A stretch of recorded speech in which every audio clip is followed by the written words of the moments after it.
Planning is a future course of action which bridges the gap between. Now, a plan is a forecast for accomplishment. Now, Alan says planning is a trap laid down to capture the future. Now, when you establish objective, what are the things you are supposed to take into consideration?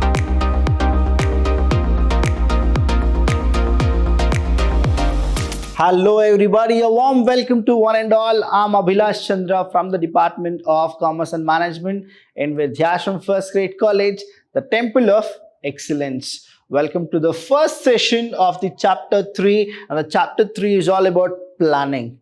Now students, let me tell you what exactly a planning is. Planning is a future course of action which bridges the gap between what you are and what you want to be. Let's go with the introduction. Now in the introduction, I'll teach you about what exactly a plan is all about. Now a plan is a forecast for accomplishment. Please understand this is one key point, that is plan is a forecast for accomplishment. Now what is that accomplishment you are supposed to understand? And here it is a predetermined course of action. When I say it is predetermined, you'll always think about the future. So you will not plan for yesterday, you will plan for tomorrow. That is what predetermined course of action is.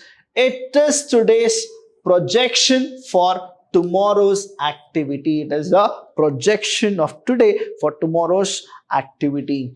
In other words, to plan is to produce a scheme for future action, to bring about specified result at a specified cost. Now that means cost is incurred in a specified period. So this is what a plan is all about. So plan is all about a forecast, and it is forecast of what? A forecast for accomplishment. It is a predetermined course of action, and please understand it is today's projection for tomorrow's activity. So this is what a plan is. Now let's go with the definition of planning, and here there are few people who have defined planning according to their will and their wish, but here you need to understand that all the definitions given by these legends are actually very true, and you need to implement these things in your examination. You are supposed to write these things in your examination.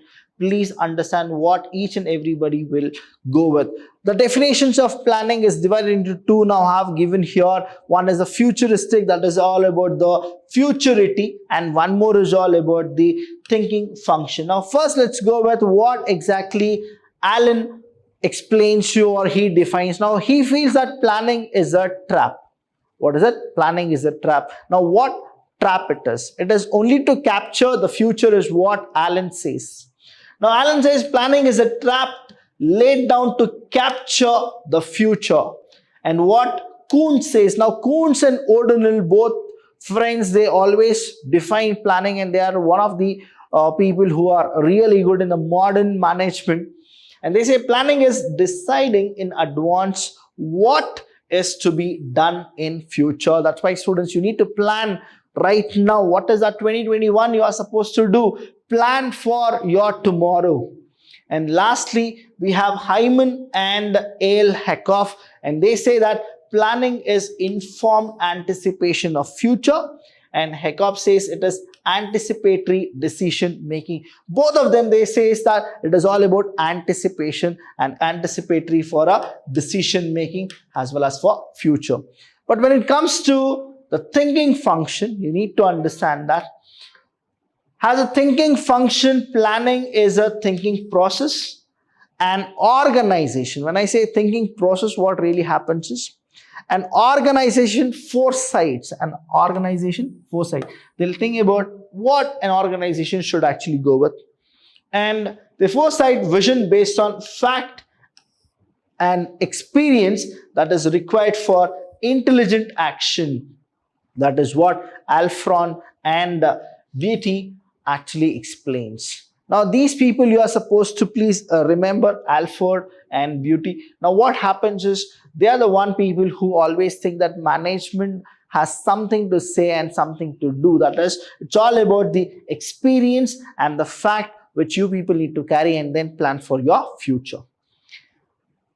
Let's go with the steps involved in planning process. Now, planning process, when I say it's all about the first step to the last step continuously, it is you are supposed to go with the first one is all about establishing of objective. Whenever you go for a planning, you will think about what is to be planned. So what is that objective? Planning is always goal oriented here. Then you will think about planning premises. That is your intuition. What exactly should happen? You will go with your boundaries and the intuitions. Choice of alternative course of action. You will choose how many possible ways are there, right? That is, you will identify each and every possible ways, and then you will formulate derivative plans. That is, according to those, you will start planning it. Then we have securing cooperation. Now, meanwhile, you are supposed to have cooperation with the management and the employees, or else what happens is, even one person isn't happy with the other, what happens? The plan will not be accomplished. The goal will not be accomplished. And lastly, you need to have follow-up and appraisal of plan. You need to implement it, and then you are supposed to follow. So the first step is all about establishing the objective. Now, when you establish objective, what are the things you are supposed to take into consideration? The first one is planning requires a systematic approach. Please understand. Just to plan, you are not supposed to plan. You are supposed to go with a systematic approach. That why we are planning, because planning is costly. Planning is time consuming. Now, planning has so many merits as well as demerits. You are supposed to know that you need to plan, in the sense you need to have a very strong reason for it. Only then you are supposed to plan. Next is planning starts with the setting of goal and objective. One is setting of goal and objective. That's why we say planning is always what? Goal oriented. To be achieved, objectives provide a rationale for undertaking various activity as well as indicate direction of efforts. And lastly, we have is, moreover, objective focus the attention of managers on the end result to be achieved. That's why planning is always what? The end result, that is objective, that is goal accomplishment. So while you are planning, what happens is you are supposed to always foresight what is that goal, what exactly and how exactly you will accomplish. That's why they say that planning is predetermined course of action. You are supposed to determine and right now, and then you are supposed to accomplish it. And it is one of the primary functions of management. Without planning, you cannot go for any other management. The next one here is developing premises. What exactly happens is, planning premises are the assumptions about the lively shape of events in future. These things can happen. You are supposed to always go with the prediction. But let me tell you here, students, business is full of uncertainty and risk. And what happens here is, in the business, the micro environment and the macro environment, you need to understand. Micro environment is there, you can control it. But when it comes to macro environment, you really cannot control it. So whenever you go with any planning, you are supposed to always have assumptions. That's why I tell my students, prepare and predict. See, predict for the best, but prepare for the worst. So these things are very common in nature. You are supposed to know. Don't prepare for the best and don't predict the worst. Always you should go the opposite of it. Prepare for the worst and predict for the best.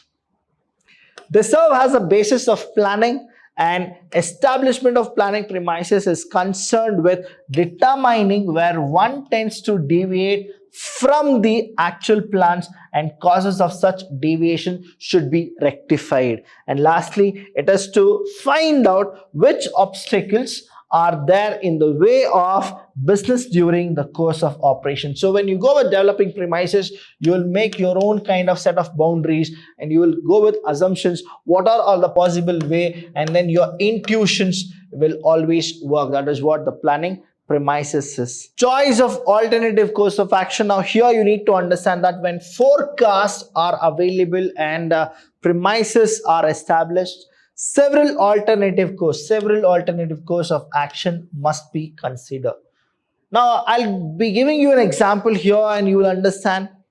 Now, our objective is very simple. That is, we need to maximize the sales. Now objective is done. Now we need to go with the premises. Now premises is all about macroeconomy as well as microeconomy, and micro environment and macro environment you are supposed to take into consideration. You need to go with assumptions, what will happen if you go with all these things, and then you are supposed to select the other different options. When you go with choice of alternative course of action, you will get to know that the reasons of not having a sale or the reason of having more sales. Now you'll understand the differences, and then what happens here is you'll go with, for this purpose, each alternative will be evaluated. You will start evaluating each and every options you have right now. Then what happens is, by weighing its pros and cons in the light of resource available and requirement of the organization, you will feel that which the best course of action. And later, the merits, demerits as well as the consequence of each alternative must be examined before the choice is being made. That means you need to know that which is the best course of action. But let me tell you, as I told you, that planning is time consuming. But once you go for a proper planning, you are not supposed to think about the time, but you are supposed to think about the success rate. So, but here you need to understand time also plays a very important role. Once time is lost and then you are executing the plan, even if the plan is 100% good, because of the due time, what happens is whatever you plan also will be a waste. That's why you should always cope up with time, the management and the plan. Next is formulation of derivative plans. Derivative plans are the sub-plans. Now, if that will not happen, what is that next? Or to accomplish the main plan, what are the small plans? That is what the derivative plan is. Or secondary plan, which helps in the achievement of the main plan. Secondary plan will flow from the basic plan. These are meant to support the and expedite the achievement of basic plans. These detailed plans include policy, procedure, rules, programs, budget and schedules. Now you are supposed to know that what are your policies, what are your budget. Now you can't plan more than your budget. Say example, you have a budget of 5 lakh rupees only and you are planning something, and that kind of a budget is say 50 lakh. Now it is financially not feasible. Now you need to understand there are 3 feasibilities which you are supposed to take consideration when you are going for any planning. One is economic feasibility. Next is technically or technological feasibility. And the main thing all about is financial feasibility.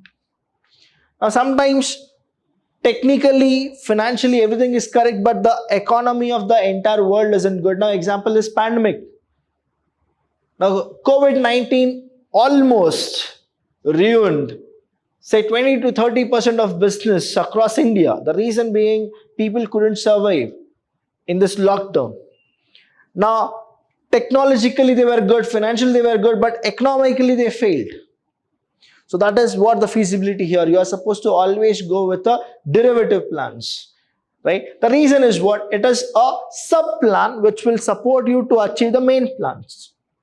And here what happens is, these detailed plans include, now the derivative plans, they include what? The policy of the company, the procedure, how to go with those plans, the rules. The rules cannot be changed. When you go for a planning, when you set up a rules, you are not supposed to change the rules. So you are supposed to go with the rules, the programs, how and when it will be accomplished, the budget and the schedules should not be changed.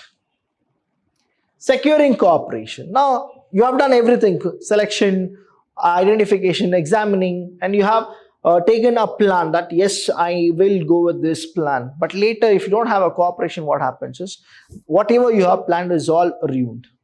So after the plan have been determined, it is necessary, rather advisable, to take the subordinates or those who have to implement this plan into confidence. That is, everybody should know what is the plan and how it has been implemented or how it will implement in future. And lastly, you have is follow-up action or appraisal of plan. After choosing a particular course of action, it is to put into action. You need to implement it. After the selected plan is implemented, it is important to appraise its effectiveness. You are supposed to check whether it is really going to happen. Is it giving a positive things to you? Is it actually a goal oriented? Are you achieving it? Is there any deviation or not? You are supposed to control yourself. You are supposed to control your team. You are supposed to direct your team. You are supposed to have a proper staffing, that is right person on your plans. This is done on the basis of feedback. Now you are supposed to take feedback from people that how the plan is working, or information received from departments or persons concerned. You are supposed to take feedbacks with other department, because being in one of the department, if you are planning and you feel that whatever you have planned is good, so who should be the person who should give a feedback? From other department or the person who is concerned. And it enables the management to correct deviation. Now there is any deviation, you need to rectify it, deviation, or modify the plan. Now there are chances that whatever plan you do, if it isn't good, what is it? Certain point of a time you are supposed to modify it. Now it will happen, the modification can happen. But let me tell you, though whatever we did, the planning process and all, one demerit of planning is there, which I always tell my students, that all plans will not lead to success. So these are the steps in planning. Now planning is all start from the identification of objective or setting up the objective. For the organization to grow, they are supposed to plan, because the competition is too much. It's like a cutthroat competition. People will do anything and everything to stay on top, or people will do anything and everything to survive, because in business you have three objectives. One is survive. To survive, you are supposed to have a plan. Then the second one is growth. To grow in your business, you are supposed to have a solid plan. And lastly, you have to make profit, and to make profit or to increase the sale productivity, you are supposed to plan. So planning is pervasive. You are supposed to have planning. And thank you so much for listening here, students. If you have any doubt, you know what exactly you are supposed to do. We are always there to help you. I'll see you when I see you. Thank you.